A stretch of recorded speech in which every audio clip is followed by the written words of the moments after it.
एक इंसान ने ऐसे जूते पहन के फुटबॉल की दुनिया में इतिहास लिख दिया।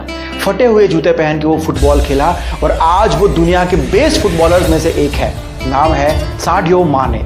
इन्हें फुटबॉल की दुनिया का विराट कोहली भी कहा जाता है। लेकिन इनका बचपन और इनका संघर्ष सुन के आपको यकीन नहीं होगा कि कोई इंसान अपने काम को लेके इतना पैशनेट कैसे हो सकता है, वो अपने काम से इतना प्यार कैसे कर सकता है। अफ्रीका के सेनेगल देश के छोटे से गांव से है साडियो माने। ऐसा गांव जहां पर कोई सुख सुविधा ही नहीं है, जो दुनिया से बहुत ही पीछे है। ऐसे गांव के बच्चे लाइफ में क्या कर सकते हैं? साडियो माने इतने गरीब परिवार से थे कि उनके पास खाने तक के पैसे नहीं थे। इतनी बुरी हालत थी कि कभी कभी मिट्टी खा के भूख का दर्द मिटाया इन्होंने।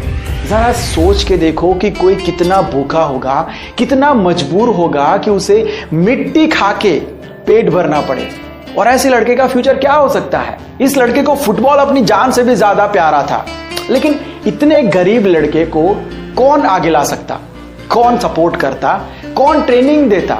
साडियो माने ने खुद को ही अपना गॉडफादर बना लिया और कसम खा ली कि आज ये वक्त मेरा नहीं है, लेकिन मेरा वक्त भी जरूर आएगा। मैं लाऊंगा उसे।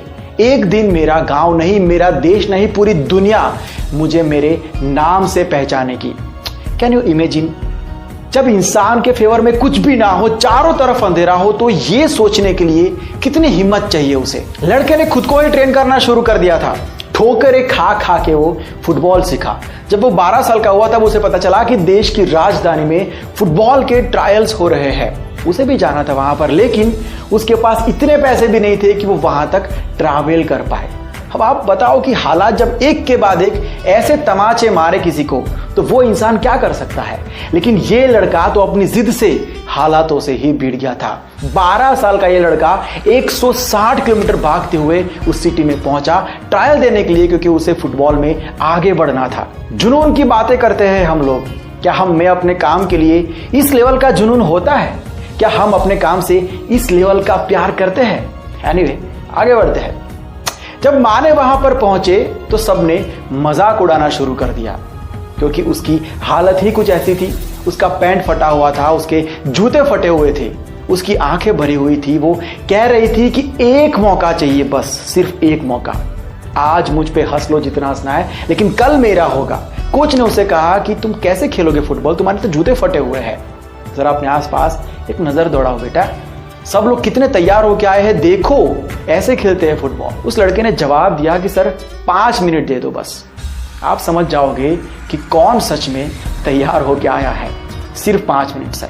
कोच ने उसकी बात मान ली। गेम शुरू हुआ और उसने 5 मिनट पूरे होने से पहले ही कोच को यकीन दिला दिया कि वो अपनी जिंदगी से ज्यादा फुटबॉल से प्यार करता है। कोच ने उससे कहा कि अगर फुटबॉल को लेके यही जुनून तेरे अंदर हमेशा के लिए रहा, तो एक दिन मुझे लोग तेरे नाम से जानेंगे। उस दिन माने बहुत ही खुश था ये सोच के कि उसकी जिंदगी में अब सब कुछ सही हो जाएगा।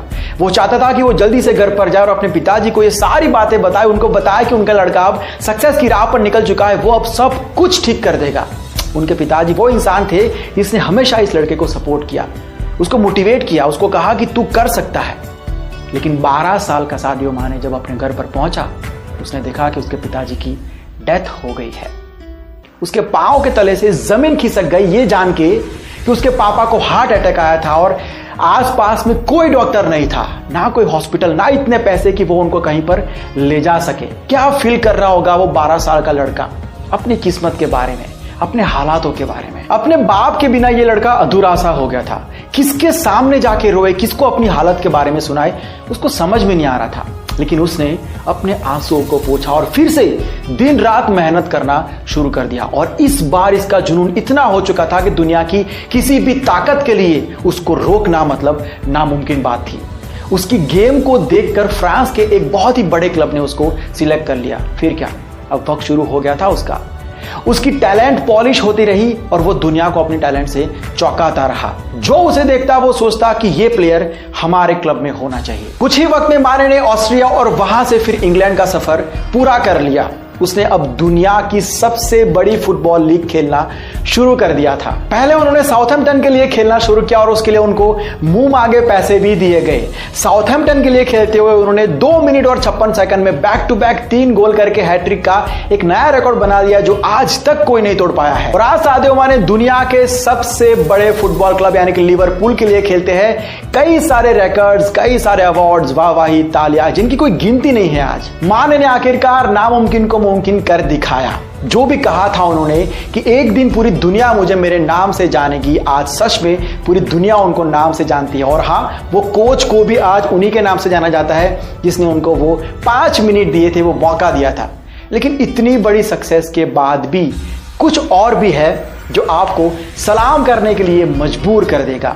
माने ने जितनी भी तकलीफें देखी है आज तक, जितने आंसू बहाए हैं, वो चाहते हैं कि कोई बच्चा अब आंसू ना बहाए। पिछले कुछ सालों में उन्होंने अपने गांव में स्कूल, हॉस्पिटल, बिजली, सड़क, पानी जैसी बेसिक फैसिलिटीज के लिए $2,70,000 दान किए हैं। जो बच्चे फुटबॉल खेलना चाहते हैं उनको वो फ्री किट देते हैं। सिर्फ इतना ही नहीं, वो अपने गांव के हर एक शख्स को हर महीने $70 अपनी तरफ से देते हैं। सादियो माने की सबसे खास बात यह है कि आज करोड़ों रुपए कमाने के बावजूद भी वो अब भी टूटा हुआ iPhone 7 यूज करते हैं। उनका कहना है कि मुझे 10 फरारी, 20 हीरे की गड़िया या फिर 2 चार्टर प्लेन क्यों चाहिए? ये महंगी चीजें मेरे या फिर दुनिया के लिए क्या करेगी? मैंने स्कूल, स्टेडियम, गरीबों के लिए कपड़े, जूते, भोजन ये सब प्रदान करने की कोशिश की है। मैं एजुकेशन नहीं ले पाया, मेरे पास कई सारी चीजें नहीं थी उस टाइम पे, लेकिन आज मैं फुटबॉल की बदौलत ये सब कमा पा रहा हूं। तो मुझे उससे लोगों की मदद करनी है और मैं आगे भी लोगों की मदद करता रहूंगा। तो ये थी एक महान फुटबॉलर की कहानी जिसने सच में जमीन से लेकर आसमान तक का सफर तय किया है और फिर भी उसके पांव आज जमीन से जुड़े हुए हैं। तो क्या सीखे इस कहानी से, कमेंट करके बताना। अगर वीडियो पसंद आया है तो अपने दोस्तों के साथ ज्यादा लोगों तक शेयर करना। और अगर मुझसे डायरेक्ट कुछ कहना है तो ये मेरा इंस्टाग्राम आईडी है, लिंक आपको डिस्क्रिप्शन में